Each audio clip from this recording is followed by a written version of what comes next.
السلام علیکم ناظرین گرامی، امید آپ خیریت سے ہوں گے۔ ناظرین گرامی، کبھی اس علم کے طالب کو ذہنی مریض کہا گیا، کبھی اسے مرتد و کافر کے فتووں کا سامنا کرنا پڑا، کبھی اس علم کے دروازے پر خوف کی زنجیریں ڈال دی گئیں۔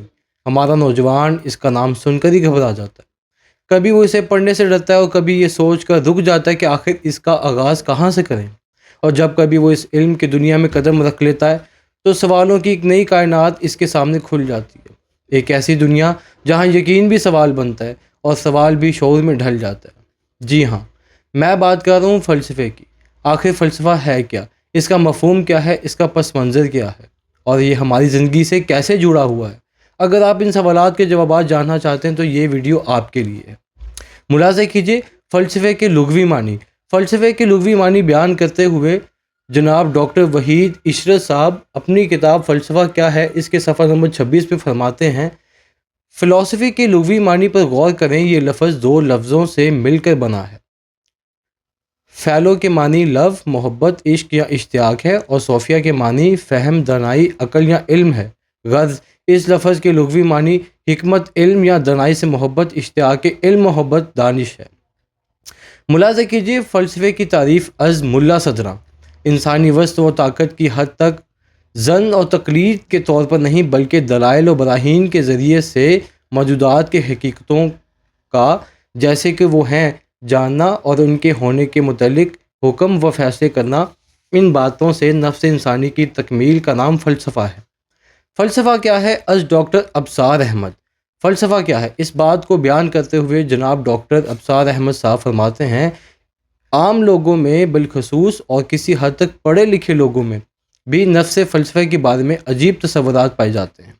وہ اسے ایک لایعنی مضمون سمجھتے ہیں جس کو بعض ناکارہ افراد پڑھتے اور پڑھاتے ہیں۔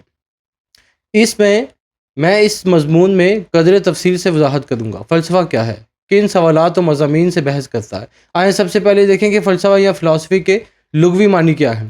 فلسفہ یونانی لفظ صوفیہ سے بنا ہے جس کا عام طور پر ترجمہ حکمت یا دانائی کیا گیا ہے، اور مرکب فلسفہ جس سے فلسفی رائج العام ہوا ہے، مفہوم حکمت جو دانائی سے رغبت، محبت بنتا ہے۔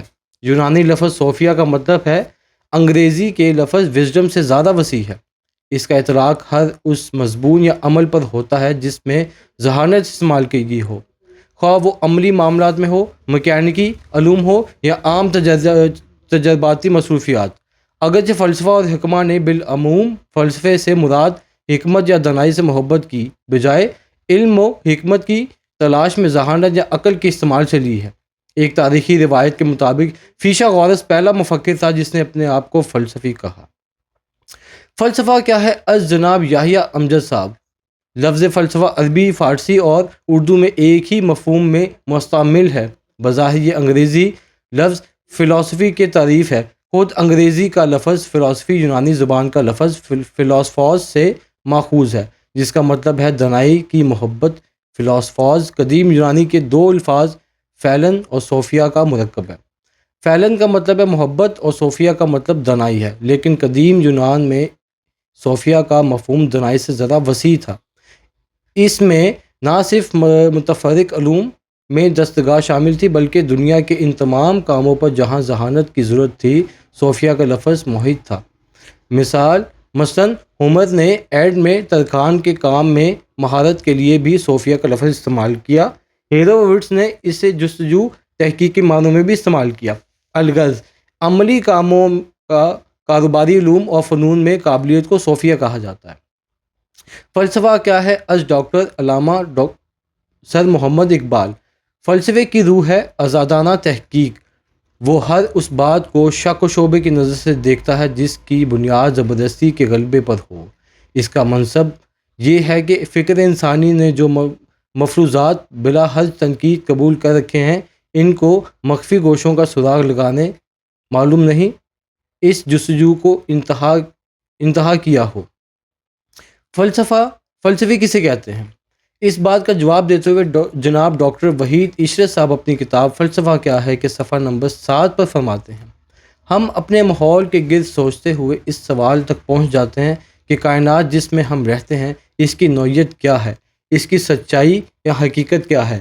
یہ جیسی نظر آتی ہے ایسی ہی ہے، اس بظاہر نظر آنے والی کائنات کے پیچھے کوئی اور حقیقت کار فرما ہے؟ کائنات پر غور کرنے سے یہ سوالات بھی جنم لیتے ہیں کہ کیا ہمارا اس کائنات سے کیا رشتہ ہے، اور اس کائنات میں ہمارا قیام اور وجود کا کوئی مقصد بھی ہے، یا ہم یوں ہی ہیں، غایت اس میں پھینک دیے گئے ہیں؟ یا پھر یہ سوالات ہمیں اس طرف بھی لے جاتے ہیں کہ کیا کائنات خود بخود بن گئی ہے، یا اس کا کوئی بنانے والا بھی ہے؟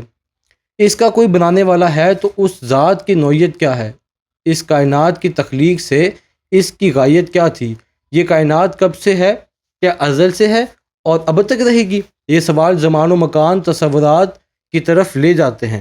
خدا، کائنات اور انسان کے حوالے سے یہ سوال بھی ابھرتا ہے کہ خود انسان کا مقصد کیا ہے، وہ کیا غایت رکھتا ہے، اور اس کائنات میں کس طرح زندگی بسر کرنی چاہیے کہ اپنی تخلیق کا مقصد پورا کر سکے، اپنے اس کائنات میں قیام کو جواز دے سکے۔ اور اس طرح کئی متعدد سوالات کے جوابات انسان صدیوں سے دیتا چلا رہا ہے۔ ان سوالات پر عام آدمی بھی سوچتا اور غور کرتا ہے، اور اپنی فکر اور علم کی بساط کے مطابق اپنا جواب تراشتا ہے۔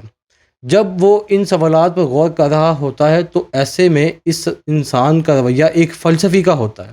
یوں ان سوالات کے جوابات جب علمی اور فکری سطح پر مربوط و منضبط طریقے سے گہرے سوچ و بچار کے بعد کوئی شخص فراہم کرتا ہے یا ان سوالات کو تجسم کرتا ہے تو اس شخص کو فلسفی کہتے ہیں۔ ناظرین گرامی، اگر آپ کے بھی یہی سوالات ہیں کہ کائنات کیا ہے، یہ کہاں سے آئی ہے، میں کون ہوں، خدا کون ہے، میرا خدا سے کیا تعلق ہے، کیا اس دنیا کے علاوہ اور بھی کوئی دنیا ہے، تو یقیناً آپ ایک فلسفی ہیں۔ اپنا بہت سارا خیال رکھیں۔ اگلی ویڈیو تک کے لیے اللہ حافظ۔